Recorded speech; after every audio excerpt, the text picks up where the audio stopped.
முறை செய்து காப்பாற்றும் மன்னவன் மக்கட்கு இறை என்று வைக்கப்படும். நீதிமுறை செய்து குடிமக்களை காப்பாற்றும் மன்னவன் மக்களுக்கு தலைவன் என்று தனியே கருதி மதிக்கப்படுவான்.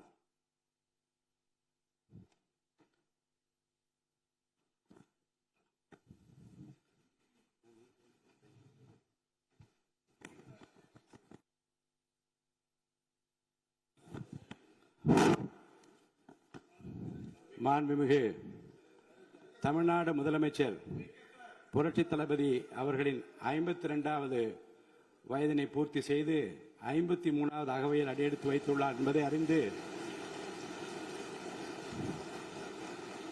பெருமகிழ்ச்சி அடைகின்றேன்.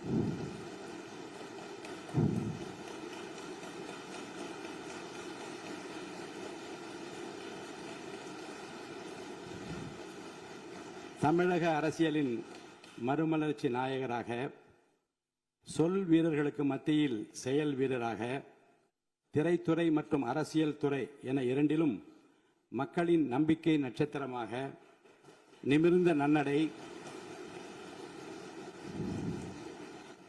நேர்கொண்ட பார்வையுடன் ஆட்சி புரிபவராக, நிலத்தில் யாருக்கும் அஞ்சாத நெறிகள் உடையவராக, தூய்மையான ஆட்சிக்கு சொந்தக்காரராக என்றும் விளங்கிக் கொண்டிருக்கும் மாண்புமிகு முதலமைச்சர் புரட்சி தளபதி அவர்கள் பல்லாண்டு வாழ்ந்து பல பல சாதனைகள் படைக்க வேண்டும் என்று நான் மனதார வாழ்த்துகிறேன்.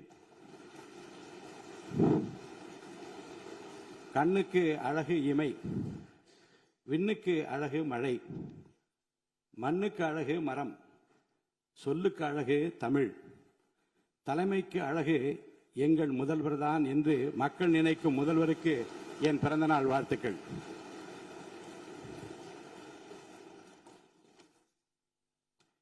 திரைத்துறையின் உச்சத்தில் இருந்தபோது தன்னை ஆராதித்த கோடிக்கணக்கான தம்பிகளுக்காக, தமிழக மக்களுக்காக அத்தனை புகழையும் வசதிகளையும் உதறி தள்ளிவிட்டு மக்கள் சேவைக்காக தன்னை முழுமையாக அர்ப்பணித்துக் கொண்டவர் நமது முதலமைச்சர்.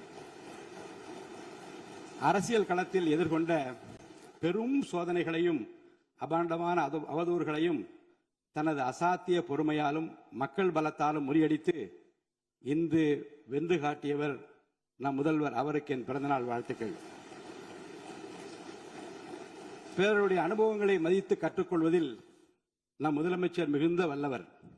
வெளியில் உள்ளவர்கள் நினைப்பதை காட்டிலும் தமிழகத்தின் அனைத்து துறைகள் குறித்தும் மக்களின் தேவைகள் குறித்தும் துல்லியமான விவரங்கள் அவருக்கு அச்சு பிசகலாமல் தெரியும். எதனையும் ஆழமாக சிந்தித்து முடிவெடுக்கும் அவரது நிர்வாக திறமை அனைவரையும் வியப்பிலே ஆழ்த்துகிறது. தன் மீதான விமர்சனங்களை தன் செயல்களால் முறியடித்து ஒரு தேர்ந்த ஆளுமையாக தினந்தோறும் அரசை வழிநடத்தும் வித்தகருக்கு, முதல்வருக்கு என் பிறந்தநாள் வாழ்த்துக்கள். தமிழக அரசியலில் புதிய சகாயத்தை படைத்து ஏழைகளின் சிரிப்பில் இறைவனை காணும் மாண்புமிகு முதலமைச்சர் சி. ஜோசப் விஜய் அவர்கள் நல்ல ஆரோக்கியத்தோடும் நீண்ட ஆயுளோடும் வாழ வேண்டும் என்று, நம் தமிழகத்தை இந்தியாவின் முதன்மை மாநிலமாக மாற்ற அவர் தொடர்ந்து வழிநடத்த வேண்டும் என்று இறைவனை பிரார்த்தித்து எனது நெஞ்சார்ந்த பிறந்தநாள் வாழ்த்துக்களையும் உங்கள் அனைவர் சார்பிலும் பிறந்தநாள் வாழ்த்துக்களையும் நான் அன்புடன் தெரிவித்துக் கொள்கிறேன்.